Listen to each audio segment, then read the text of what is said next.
오늘 이렇게 은혜로운 우리 평내교회 예배 가운데 오신 성도님들을 주님의 이름으로 환영하고 축복합니다. 우리 옆에 계시는 분들과도요, 오늘 은혜 많이 받으세요라고 옆에 계시는 분들과 인사 나누시겠습니다.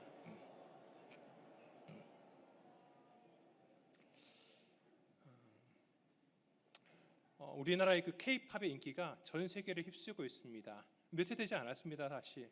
근데 이 K-팝의 인기가 그냥 단순하게 그 노래를 좋아하고 노래를 부르는 것의 인기로 끝나는 것이 아니라 이 소위 얘기하는 이제 남자 아이돌, 여자 아이돌 이렇게 얘기하고 있는 그 가수를 닮아가는 걸 좋아한답니다. 그래서 그냥 그들이 하고 있는 옷이나 뭐 액세서리를 따라하는 정도가 아니라 얼굴까지 그냥 바꾼대요. 그래서 성형수술이 유행한답니다.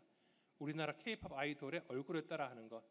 근데 이게 적당해야 되는데 굉장히 심한 경우가 있더라고요. 남자 아이돌인데 본인은 여자예요. 그런데 여잔데도 그 남자 아이돌 얼굴 닮아서 바꾸겠다고 성형수술을 뭐 10번, 20번 했다 그러더라고요. 근데 아무리 봐도 저는 똑같은지 아는데 본인은 같대요, 이제. 그만큼 이게 과한 것이죠, 사실은. 너무 과한 겁니다. 좀 잘못된 것으로 흘러가는 것은 참 조심해야 되겠죠.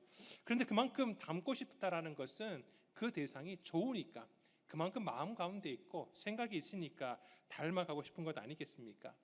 여러분, 교회도 그렇습니다. 교회도 닮아가고자 하는 어떤 모델이 있습니다.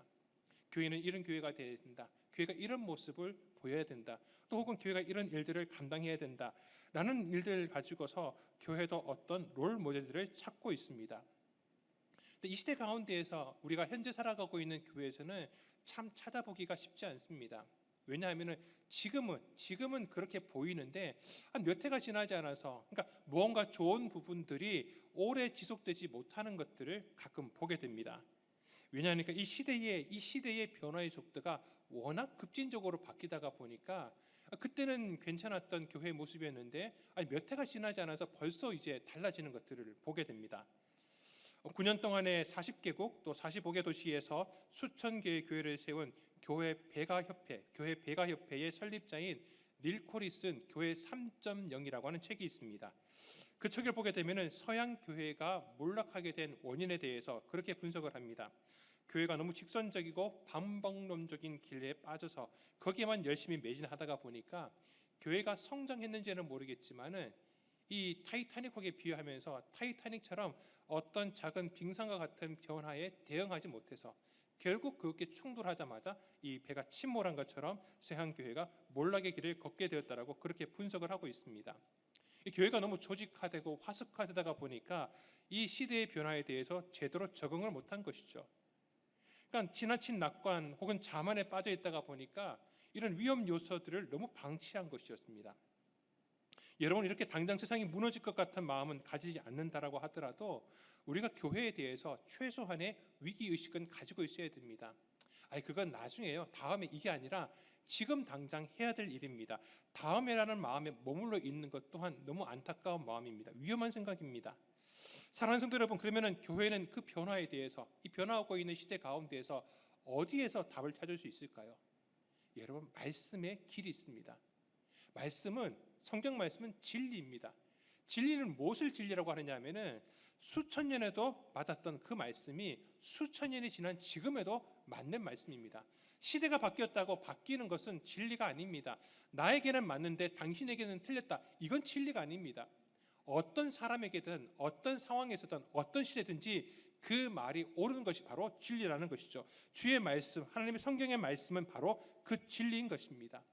그렇기 때문에 아무리 시대가 바뀌었어도 우리는 성경 말씀 가운데에서 교회가 나아갈 길을 발견할 수가 있습니다.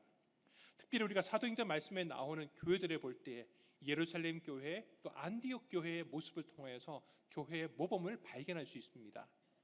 그 교회는요, 핍박과 박해가 있음에도 불구하고 부흥한 교회였습니다.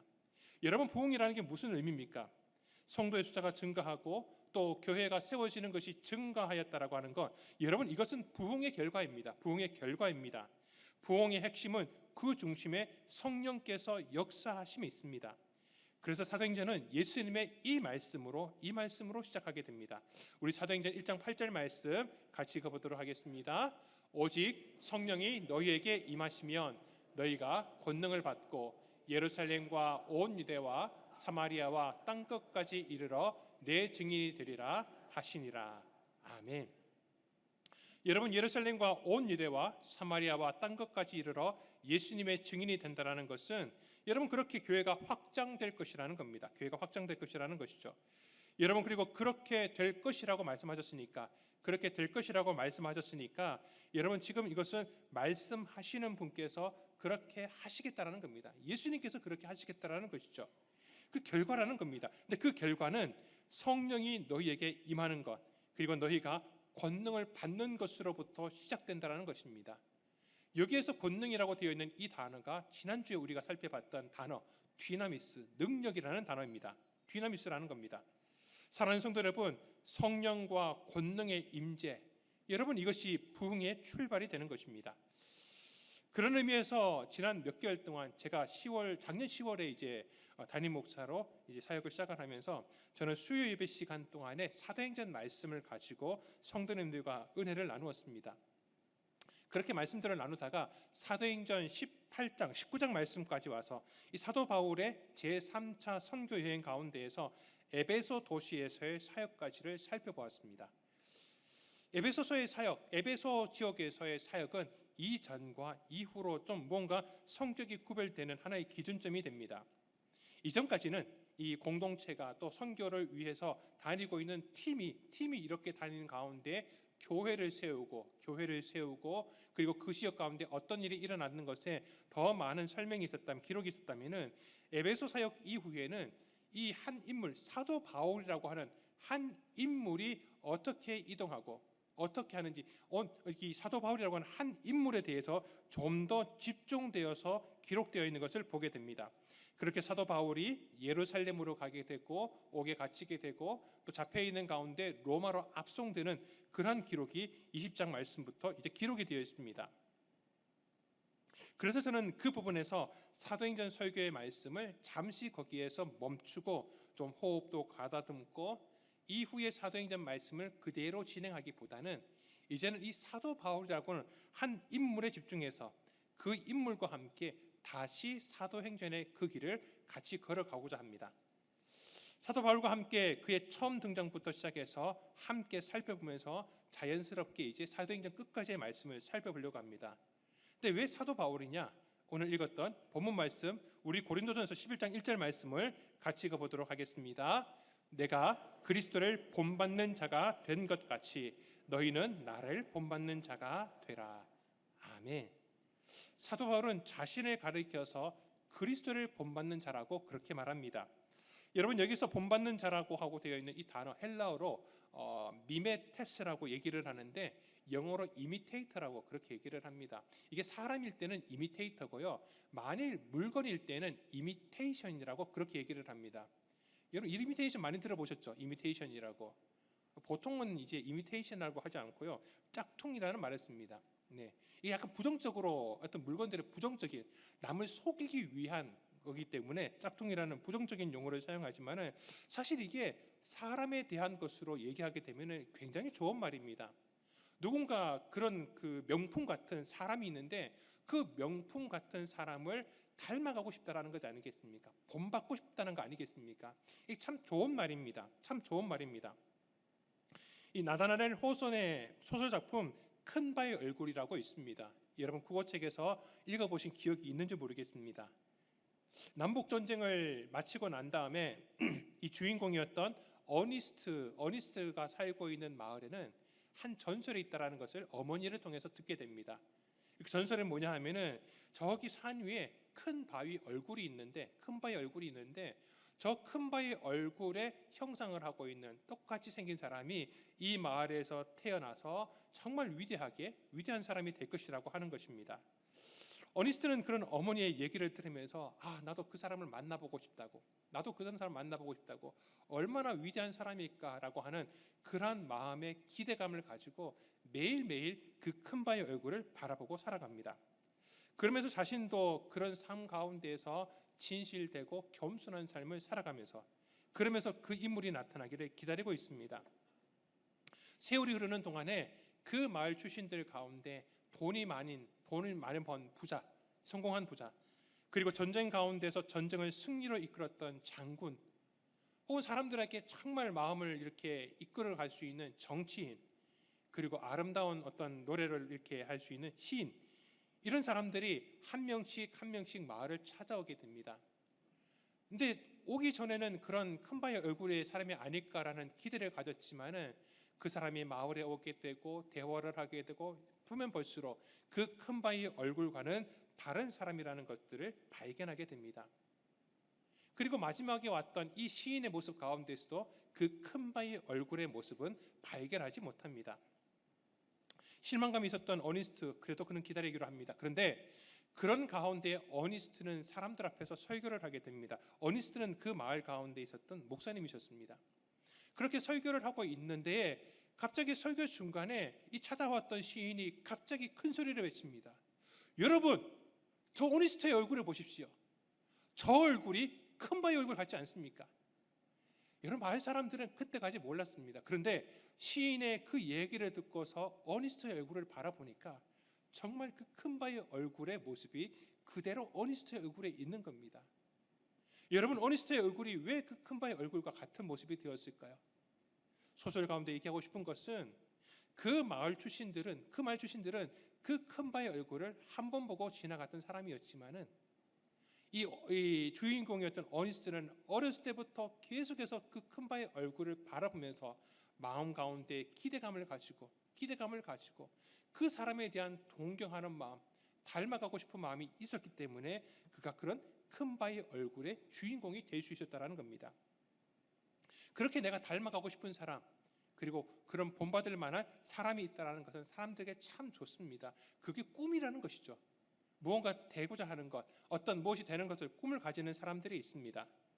요즘 어린 이렇게 중고등학생들을 얘기를 해보면요, 너 꿈이 뭐냐? 앞으로 뭐가 되고 싶냐라고 물어보면은 대답을 잘 못합니다.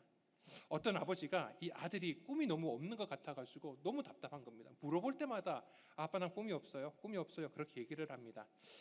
도저히 안 되겠다 싶은 마음에 아버지가 진지하게 이 아들과 대화를 시작했습니다.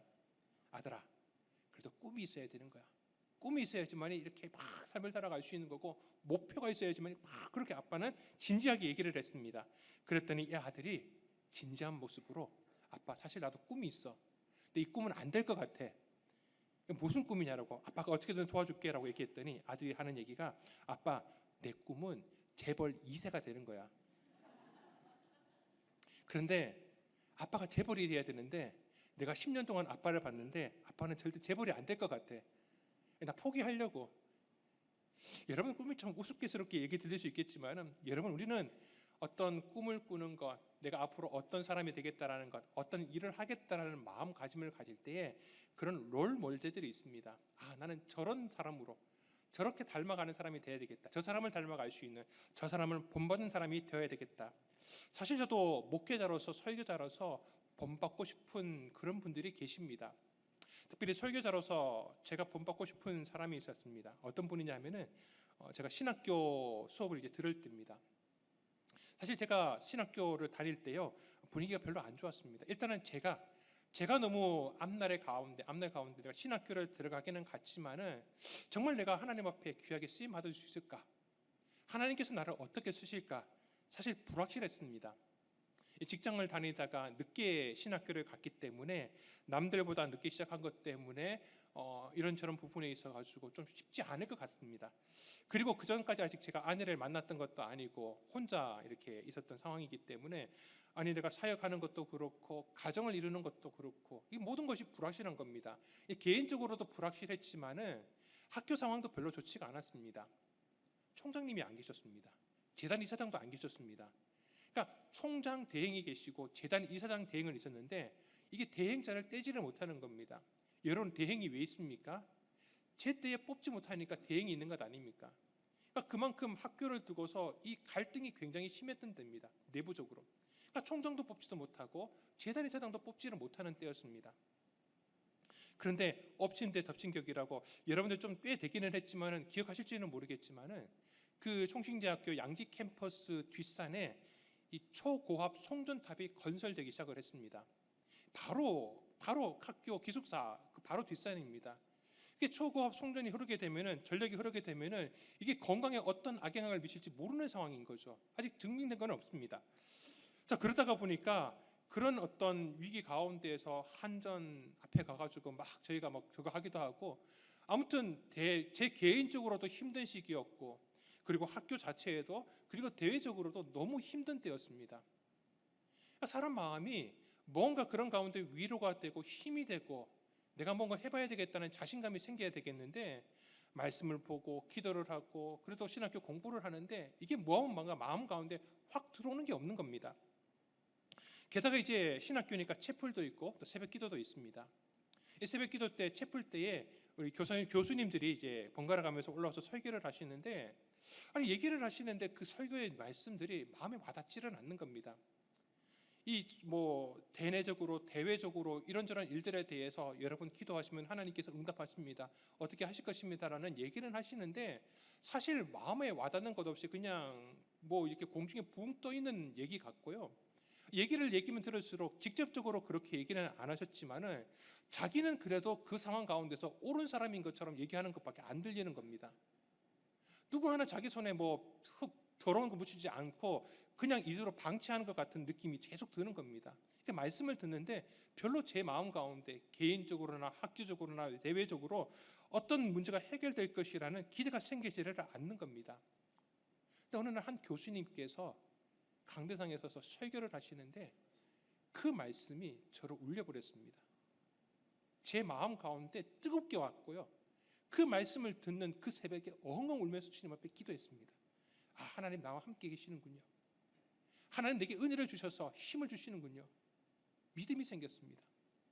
근데 그런 어떤 은혜를 받고 보니까 그 다음에 그 교수님께서 설교를 하기 위해서 이 강대상 계단을 올라가시는데, 제가 그 뒷모습을 보면서 막 눈물이 나는 겁니다. 왜 눈물이 나냐? 뒷모습을 보기만 하더라도 저 교수님이 올라가서 설교를 하시고 말씀을 전하면은 내가 은혜가 될 거라고 하는 것. 내가 지금 기도하고 하나님의 응답을 기다리고 있었던 것이 있는데, 저 교수님의 설교를 들으면, 하나님의 말씀을 들으면은 저 교수님의 말씀을 통해서 내가 하나님의 말씀을 들을 수 있을 것이라고 하는 기대가 생기기 시작한 겁니다. 근데 그게 기대를 더 지나가지고 제 마음 가운데 꿈을 꾸게 되었습니다. 하나님, 저도 저 교수님 같은 설교자가 되기를 원합니다. 설교자가 되기를 원합니다. 어떤 설교자냐? 그냥 이 강대상에 올라오는 이 계단만 올라오더라도 그 뒷모습만 바라보더라도 앉아 계시는 성도님들께서 기대감을 가지고 하나님, 우리 목사님을 통하여 하나님 음성 듣기를 소망합니다. 우리 인생 가운데, 내 인생 가운데 정말 힘든 부분이 있는데 하나님 오늘 이 말씀을 통하여서 하나님 응답하여 주실 줄 믿습니다. 그런 뒷모습을 보여주면서 이 계단을 올라오는 게 저의 꿈이 되었습니다. 그래서 늘 기도합니다. 이 강대상을 올라오면서 한 걸음 한 걸음 올라오면서 길지 않고 정말 짧은 순간임에도 불구하고 그때를 생각하며, 하나님, 내가 그 교수님처럼 오늘 이 강단 가운데에서 쓰임받게 하여 주옵소서, 그런 마음을 가지게 됩니다. 여러분들에게 이렇게 닮고 싶은 사람이 있지 않으십니까? 혹시 교회 가운데 우리가 함께 닮고 싶은 사람은 있지 않습니까? 나는 우리 장로님처럼, 저 장로님처럼 우리 교회 가운데 이렇게 충성된 일꾼으로 쓰임받고 싶다라고 하시는 그런 장로님 있지 않으십니까? 저 권사님처럼 새벽 기도 나오셔서 한 번도 빠지지 않으시고 늘 교회를 위하여서, 그 많은 사람들을 위해서 한 사람 한 사람 이름을 불러가는 그 권사님 같은 그런 기도하는 사람이 되고 싶다라고 하는, 어떤 지사님을 봤더니 정말 너무 전도하는데 열심인 겁니다. 어쩌면 저렇게 전도에 진심일까? 그렇게 전도에 대해서 닮고 싶은 사람, 여러분, 저는 우리 평내 교회 가운데 우리 성도 한 사람 한 사람이 내가 닮고 싶다라는 그 사람이 바로 이곳에 함께 신앙생활하는 성도님들이 다 되시기를 주님의 이름으로 축원드립니다. 여러분, 그런 마음으로 이건 한번 옆에 계시는 분들을 살짝 쳐다보시고 그냥 말씀 많이 하지 마시고 축복합니다, 사랑합니다, 우리 옆에 계시는 분들 향하여서 축복합니다, 사랑합니다.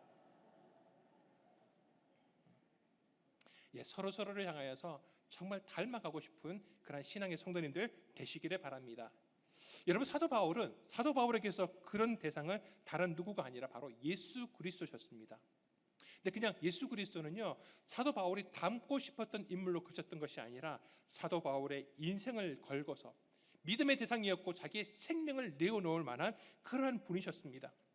여러분, 전설에 의하면 사도 바울은 로마 황제 네로 때에 처형을 당해서 순교를 했다고 합니다. 근데 순교를 당할 때 어떻게 당했느냐? 도끼로 목이 잘렸다고 합니다. 근데 얼마나 예수님에 대한 이 마음이 간절했던지 그가 목이 잘려서 목이 바닥을 대구르르 구르고 있는데도 불구하고 그 입에서는 계속해서 예수, 예수, 예수를 외쳤다라고 그렇게 전설에 전해지고 있습니다. 여러분, 그렇게 예수 그리스도를 닮고자 했던 사도 바울에 대해서 우리가 얼마나 아시는지 모르겠습니다. 여러분, 그렇게 알아가는 것이 바로 우리는 그런 사도 바울을 바르면서 궁극적으로 예수 그리스도를 닮아가는 것인 줄 믿습니다. 닮아가는 줄 믿습니다. 전반기 그리고 여름 사역을 마치고 우리 하반기 사역이 오늘부터 본격적으로 시작이 됩니다. 이 하반기 사역은 정확하게 두 가지의 큰 사역이 진행이 되는데, 하나는 이 제20기 성장훈련원이고 또 하나는 새생명 행복축제입니다. 여러분, 20기 이번에 성장훈련원은 이전에 진행했던 선택반들을 요번만 이렇게 바꿨습니다. 선택반 과목 대신에 성경 통독반을 개설했습니다. 그래서 평일날 오전, 평일날 저녁, 그리고 토요일반, 주일반까지 이 4개 반을 만들어 개설을 했습니다. 제가 이렇게 하고 난 다음에 과연 몇 명이 신청하실까 싶었습니다. 성도님들 가운데요, 이미 성경 통독하신 분들은 많으십니다. 그러니까 그분들이 과연 신청을 하실까? 다 하신 거 굳이 성경 통독반에 신청을 하실까? 그런 마음의 걱정이 있어서요, 제가 살짝 광고 시간에 살짝만 강요를 했습니다. 살짝만 신청하시는 분이 너무 적은 것 같습니다라고 살짝만 강요를 드렸는데, 우리 평내교회 성도님들은 계속해서 저의 기대를 뛰어넘으시는 성도님들이신 것 같습니다. 이 전반기 때 진행했던 우리 19기 성장훈련원 때는 총 75명이 신청을 하셨거든요. 근데 그 가운데서도요, 30명이나 되시는 분들이 제가 이제 제자반을 개설하니까 담임 목사님 처음 하시는데 한번 들어보자고 하셔가지고 한 30명, 75명 가운데 30명이 그 제자반에 들어왔던 분들이십니다. 근데 이번에 20기 성장훈련원 가운데 몇 명이 신청하셨느냐? 여러분, 총 140명께서 신청하셨습니다. 이게 지난주까지 통계고요. 제가 아까 사무실에 가서 여쭤봤더니 또 신청하고 계신데요. 여러분, 너무 감사합니다. 정말 우리 성도님들은 계속해서 제 기대를 뛰어넘으시는 성도님들이신 것 같습니다. 우리 부교육자분들께서 잘 준비하시고 또 격려해 주시면서 이번에 이 성경 통독반을 통하여서 그냥 단순하게 읽고 끝나는 것이 아니라 어떤 내용이 담겨 있는지 성경의 전반적인 큰 흐름들을 잘 살피시는 가운데 또 서로가 함께 격려해 가면서 이 통독반이 잘 진행되었으면 좋겠습니다. 참 많은 기대를 하고 있습니다. 그리고 또 한 가지, 어떻게 보면 더욱 중요한 하반기 사역은 바로 새생명 행복축제입니다. 누가 저에게 그런 말씀을 하시는 겁니다. 목사님, 우리 전반기 때 너무 전도 조그만 것 같죠? 사실 이유가 있다고 그러시더라고요. 무슨 이유일까 궁금하더라고요. 무슨 이유냐를 설명을 해주시는데, 그게 하반기 때의 새생명 행복축제 때 데리고 오시려고 대기를 시키고 계신데요. 그래서 하반기 이 새생명 행복축제가 시작이 되면은 그때 데리고 오신다고 얘기를 하시는 겁니다. 여러분, 제가 기대가 또 커지고 있습니다. 저는 우리 평내교회 성도님들의 저력을 더 이상 의심하지를 않습니다. 여러분, 제가 기대는 100명을 하고 있습니다. 그런데 기도는 1000명을 할 예정입니다. 요즘 시대에 누가 전도한다는 것은 참 쉽지 않습니다. 하지 않으면 안 되는 것이 전도입니다. 우리가 이 자리 예배 자리 가운데 나올 수 있었던 것은 누군가 저에게, 여러분들에게 복음을 전해줬기 때문에 이 자리에 있는 겁니다. 전하는 사람이 없었으면 우리 이 자리에 있는 것이 아니죠. 우리가 들었던 그 복음의 소리를 우리가 전하지 않는다면 어떻게 믿음의 확장, 교회의 부흥이 일어날 수 있겠습니까? 우리 로마서 10장 14절 말씀 같이 읽어보도록 하겠습니다. 그런즉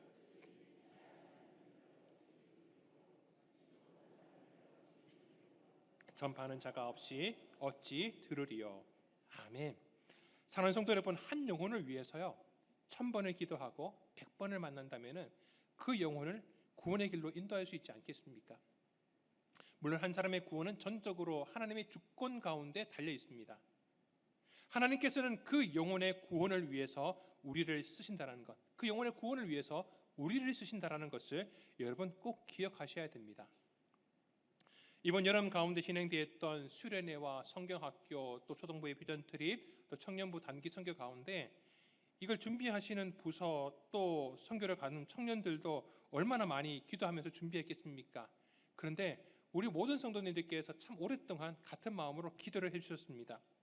그렇게 우리가 함께 기도한 덕분에 먼저는 안전하고 건강한 가운데 일정들이 잘 진행되었고요. 물론 하나님의 은혜를 더욱더 체험하는 그런 시간이 되었습니다. 여러분, 우리가 이 새생명 축제를 앞두고서 기도를 하려고 합니다. 함께 기도하면은 하나님께서 반드시 이 새생명 행복 축제 가운데 은혜로 역사하게 되는 줄 믿습니다. 근데 제가 사실 개인적으로 이 기도와 관련해서 아쉬운 게 하나가 있는 게, 이 준비를 할 때는 그렇게 준비를 위해서 기도하는데 끝나고 나니까 기도도 스톱해버리는 겁니다. 여러분, 공부 잘하는 아이하고 공부 못하는 아이 차이점을 아십니까? 또 사업을 하는 데 있어서 성공하는 사람과 성공하지 못하는 사람, 뭐 경우에 따라서 다 다를 수는 있겠지만은 사실 능력에 있어서는 종이 한 장밖에 차이가 안 난다라고 합니다. 그런데 어떤 부분에 있어서 결정적으로 차이가 나느냐? 일을 하고 난 다음에 실수를 했던 실패를 했던 성공하는 사람은 그 시점에서 내가 했던 것들을 한 번은 더 돌아본다고 합니다. 그래서 다음에 같은 비슷한 일이 있을 때 또 다른 실수를 반복하지 않는 것이죠. 일을 마치고 난 다음에, 행사를 모든 것들을 마치고 난 다음에 저는 한 주간 정도는 좀 교사분들이든지 청년들이 나와서 이 한 주간 정도라도 끝나고 나서 더 기도하면 어땠을까? 저는 우리 교회가 준비를 위해서도 기도하지만은 일을 마치고 나서도 그 결과를 두고 그 영향력을 위해서 기도하는 교회가 되기를 바랍니다. 그럴 때 우리 교회가 더 많은 일들을 감당하게 될 것 같습니다. 여러분, 그런 기도를 해보신 분들은 아시겠지만 그 기도하는 가운데 하나님께서 더 또 엄청난 은혜와 지혜를 주시는 때가 있습니다. 그래서 우리는 일을 시작하기 전이나 일을 끝나고 나서나 계속 기도해야 됩니다. 계속 기도해야 되는 것입니다. 기도 자리는 늘 지켜야 되는 것이죠. 여러분, 이번 새생명 행복축제도 마찬가지입니다. 한 영혼을 위해서 먼저 기도하는 것이 중요합니다. 여러분, 그 기도의 열매로 우리가 생명을 얻게 되는 것이죠. 오늘 여러분들 주보 가운데 혹은 바깥에 보시면은 태신자 작정서가 있습니다. 그렇게 여러분들께서 작정을 해주시면은 전도팀에서 그 명단들을 정리를 하게 될 것이고, 저는 그 명단을 받아가지고 매일 새벽마다 이 강대상에서 새벽 기도 때마다 그 이름들, 여러분들 작정하신 영혼들, 또 전도하시려고 하시는 분들 이름들을 한 명 한 명 다 불러가면서 얼마의 시간이 걸릴지는 모르겠지만 저는 기도하려고 합니다. 왜입니까? 기도가 능력이 있기 때문에 그렇습니다. 기도를 통해서 하나님의 은혜와 능력이 나타나기 때문에 그렇습니다. 오늘 본문 사도 바울도 이렇게 얘기하고 있지 않습니까? 우리 고린도전서 10장 32절 33절 같이 읽겠습니다. 유대인에게나 헬라인에게나 하나님의 교회에나 거치는 자가 되지 말고 나와 같이 모든 일에 모든 사람을 기쁘게 하여 자신의 유익을 구하지 아니하고 많은 사람의 유익을 구하여 그들로 구원을 받게 하라. 아멘. 말씀을 계속 보여주시고요. 여러분들 여기 보시면은 사도 바울이 얘기합니다. 나와 같이. 늘 사도 바울은 자신이 그리스도를 본받는 자가 된 것처럼 여러분들도 따라 하셔야 됩니다. 그러면서 항상 나와 같이 자기가 먼저 행하고서 내가 이렇게 행하였고 이런 결실들을 맺었던 것처럼 나와 같이 하라는 겁니다. 그런데 나와 같이 함으로 통해서 어떤 과정과 결과가 나오느냐? 자기의 유익과 사람의 기쁨이 아니라 많은 사람의 유익을 위하여서 힘쓰는 자가 되라고 그렇게 권면을 합니다. 왜 그렇습니까? 바로 마지막에 보시면 그들로 구원을 받게 하라는 겁니다. 많은 사람들을 구원하기 위해서 어떻게 합니까? 사도 바울과 같은 자가 되어야 되는 것입니다. 그런 사도 바울의 영혼 구원을 향한 열정, 구원의 열정을 우리가 보고 본받아 갈 때 그것이 궁극적으로는 그리스도를 본받는 자가 되는 것입니다. 이어지는 고린도전서 11장 1절 말씀은 이렇게 말씀하고 있습니다. 고린도전서 11장 1절 같이 읽어보겠습니다. 내가 그리스도를 본받는 자가 된 것 같이 너희는 나를 본받는 자가 되라. 아멘. 여러분, 그런 사도 바울을 닮아가는 교회, 이런 구령의 열정을 가지고서 복음을 전하는 영혼을 향한 뜨거운 열정이 있는 교회가 바로 선교적 교회가 되는 것입니다. 오늘 사도 바울을 통해서 그리스도를 본받는 자, 그리스도를 본받는 교회, 바로 선교적 교회입니다. 여러분, 선교적 교회가 선교사를 많이 파송하고 선교비를 많이 후원하고, 여러분 그것만이 아닙니다. 오히려 더 교회가 이런 영혼 구원을 위하여서 늘 기도하고 깨어있고, 모든 교회의 행정과 사역과 모든 일꾼들이 그런 영혼 구원 가운데 모든 무게중심이 초점이 맞추어져 있는 교회가 바로 바로 선교적 교회라는 것입니다. 여러분, 이 선교적 교회를 위하여서 이 사도 바울이 어떻게 복음을 전하였고 어떻게 그리스도를 본받는 자로서 살아갔는지를 우리는 오늘부터 시작을 해서 계속해서 사도행전 말씀을 통해서 살펴보려고 합니다. 왜 그렇습니까? 조금 전에 말씀드렸던 그 큰 바의 얼굴처럼 그 주인공 어니스트가 매일매일 그 큰 바의 얼굴을 바라보며 마음 가운데 기대감을 품는 가운데 그가 결국 그 주인공이 되지 않았습니까? 마찬가지입니다. 우리가 이런 마음을 가지고 이 사도 바울이 가지고 있었던 그 구령의 열정, 그런 열정을 이 말씀을 통하여 매주마다 말씀과 설교와 기도를 통해서 이 삶을 바라보게 된다면 우리 교회가 바로 그런 교회가 되는 줄 믿습니다. 이번 하반기 새생명 행복축제를 통해서 오늘부터 여러분 작정서를 쓰시고 정말 한 영혼을 위하여서 기도하시기를 바랍니다. 기도하시기를 바랍니다. 내 사랑하는 가족들, 아내, 남편, 자녀들, 그리고 부모님들, 이웃들, 친지들, 여러분 지금까지 그렇게 기도해 오지 않으셨습니까? 그렇게 기도해 왔던 영혼 구원의 열매가 이번 새생명 행복축제 가운데 생명의 결실로 나타나기를 소망합니다. 기도한 결실이 맺혀지는 것입니다. 제가 우리 성도님들 이런저런 얘기를 들으면서 참 은혜가 되는 것이요, 부모님께서 이렇게 병 때문에 너무 힘들어 하시는데 문제가 육체의 병이 문제가 아니라 아직 예수님을 영접하지를 못한 겁니다. 가서 계속 전도하고 말씀을 전하는데 쉽지가 않은 겁니다. 그런데 정말 하나님의 은혜가 무엇이냐면은 마지막 순간에 그 말씀을 받아들이라는 겁니다. 주님을 영접하고 돌아가시더라는 겁니다. 여러분, 그것이 그냥 되었겠습니까? 그 전에 얼마나 많이 이 부모님의 영혼을 위해서 기도하셨겠습니까? 그렇게 기도하는 것이 하루 이틀도 아니고 한 달, 두 달도 아니고 수년 동안 그 기도가 정말 평생을 살아가면서 내가 주님을 만나는 그 순간부터, 내가 주님을 알게 되는 그 순간부터 내 가족을 위해서 기도하니까 포기하지 않고 낙심하지 않고 이제 끝났구나가 아니라 마지막 순간까지 했더니 하나님께서 그 기도의 결실을 통하여 열매를 맺게 해주신 줄 믿습니다.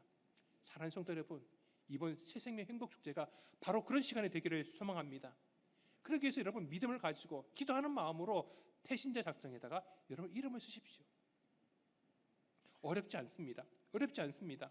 여러분, 다시 한번 말씀드리지만은 함께 기도하시면은 방법과 지혜는 하나님께서 반드시 주시는 것입니다. 믿음으로 쓰는 것입니다. 믿음에는 능력이 있습니다.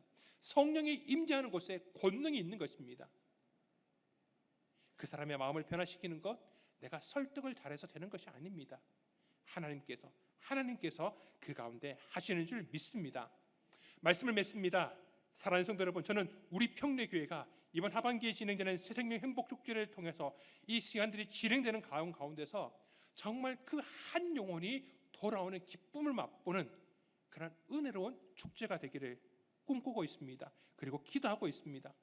물론 지금까지 우리 교회는 그렇게 한 영혼을 돌아보면서 새로운 영혼들, 그리고 잠시 방황하는 영혼들을 위해서 기도하고 돌아오게 된 사역들을 정말 잘 감당해 왔습니다. 이번 하반기 새생명 행복축제 가운데 다시 우리의 그 모든 노력과 수고와 헌신과 기도의 눈물을 다시 이 기간 가운데 함께 쏟기를 바랍니다. 하나님 역사하실 줄 믿습니다. 하나님께서는 반드시 은혜 가운데, 반드시 우리들의 기도 가운데 응답하여 주시는 줄 믿습니다. 온천하보다 귀한 한 영혼을 위하여서 우리 모두가 헌신하며 나아갈 때에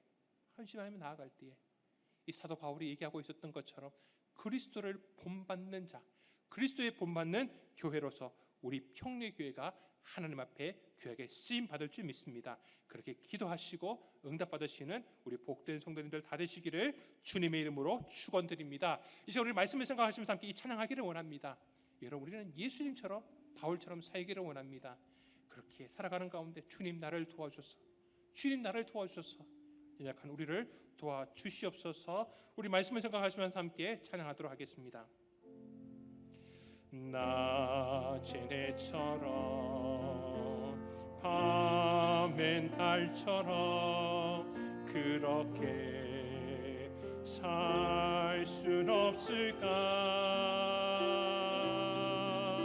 욕심도 없이 어두운 세상 비추어 온전히 남을 위해 살듯이 나의 일생에 꿈이 있다면 이 땅에 빛과 소금 되어 가난한 영혼 지친 영혼을 주님께 인도하고픈데